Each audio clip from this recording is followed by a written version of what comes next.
Israel और Iran युद्ध अपने चरम पर पहुंच चुका है। दोनों देश एक दूसरे पर जबरदस्त बमबारी कर रहे हैं। ईरान ने इजराइल के टेल अवीव और हाइफा समेत कई इलाकों में एक साथ करीब 50 मिसाइलें दागी, जिससे चारों तरफ कोहराम मच गया। इस बीच इजराइल भी ईरान पर ताबड़तोड़ हमले कर रहा है।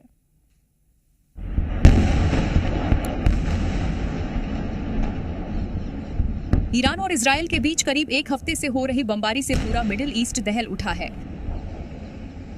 ना ईरान झुकने को तैयार है और ना ही इजराइल पीछे हटने को तैयार है। इजराइल के विध्वंसक हमलों के बाद अब ईरान ने इजराइल पर बड़ा हमला बोला है।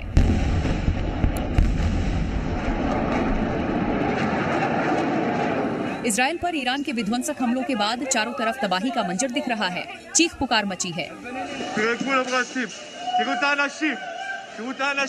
दरअसल इजराइल के खिलाफ ईरान घातक मिसाइलों का इस्तेमाल कर रहा है और इसीलिए दिनों दिन इजराइल पर हमले और भी ज्यादा घातक होते जा रहे हैं।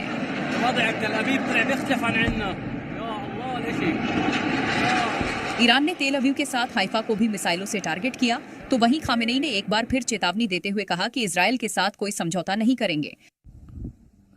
ईरान के ताबड़तोड़ हमलों के बाद इजराइल में अलर्ट है। उत्तरी इजराइल में एयर रेड सायरन बजते हुए सुनाई पड़ रहे हैं। दोनों देशों के बीच चल रहा युद्ध धीरे धीरे अब अपने चरम पर पहुंच चुका है।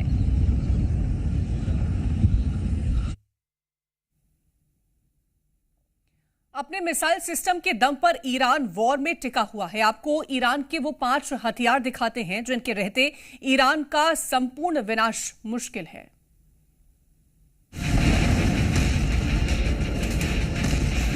ईरान ने अपने खैबर शिकन मिसाइलों को अंडरग्राउंड बंकरों से बाहर निकाल लिया है और पहली बार इनका इस्तेमाल भी कर दिखाया है। ये ठोस ईंधन वाली मिसाइलें 1500 किलोमीटर तक मार कर सकती हैं और सिर्फ 20 मीटर की सटीकता के साथ टारगेट को भेद सकती है। खैबर शिकन मिसाइल कई तरह के लॉन्चर का इस्तेमाल कर सकती है।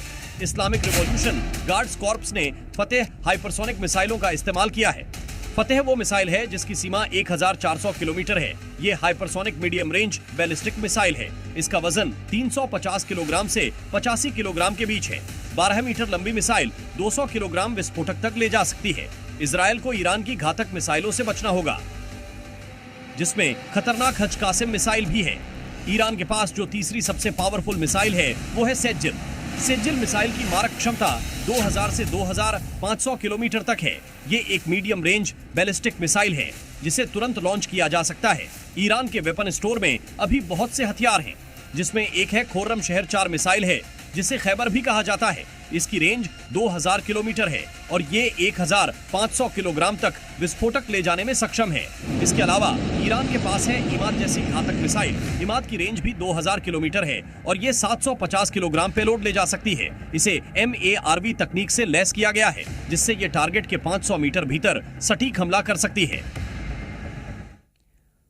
वॉर जोन बने ईरान से विदेशी छात्रों को निकाला जा रहा है। उमरिया मेडिकल यूनिवर्सिटी में पढ़ रहे लगभग 110 भारतीय छात्र सुरक्षित भारत पहुंच गए हैं। इनमें से 90 छात्र कश्मीर के हैं। ईरान इजराइल जंग में फंसे छात्रों को वापस लाने के लिए सरकार ने ऑपरेशन सिंधु शुरू किया है।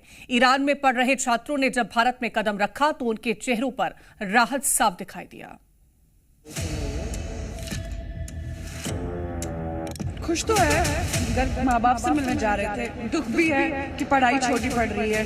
4th ईयर था तो मतलब उम्मीद थी कि पूरा करके ही वापस लौटेंगे, लेकिन अचानक से वापस आना पड़ा। उस बात की दुखी है, लेकिन खुश है कि अपने माँ बाप से मिलेंगे, क्योंकि जो माहौल वहाँ देखा था उस हिसाब से लगा नहीं था कि ऐसे घर कभी जा पाएंगे, घर वालों से मिल पाएंगे।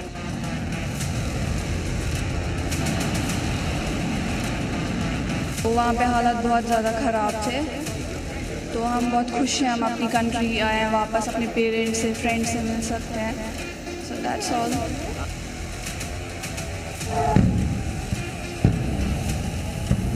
एम्बेसी ने बहुत क्विक काम किया, हमें बहुत जल्दी इवैक्यूएट किया, उसके लिए हम बहुत थैंकफुल हैं। वहाँ पे हालात ख़राब होने से पहले ही हमें इवैक्यूएट कर लिया। तो रात को 3 बजे मिसाइल ऊपर से गई थी, बिल्डिंग हमारी हिल गई थी पूरी।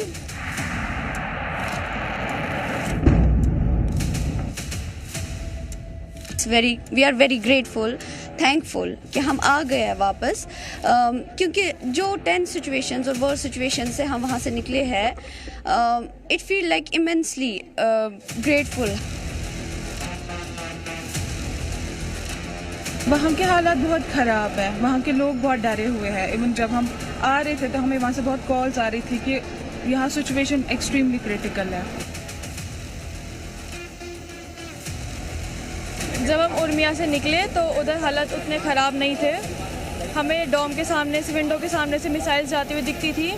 और एक बार बस एक इंसिडेंट मुझे याद है जो हुआ था कि हमारे 3 बजे रात को हमारे डॉम के ऊपर से एक मिसाइल निकली थी तो हमारी पूरी विंडो हिल गई थी।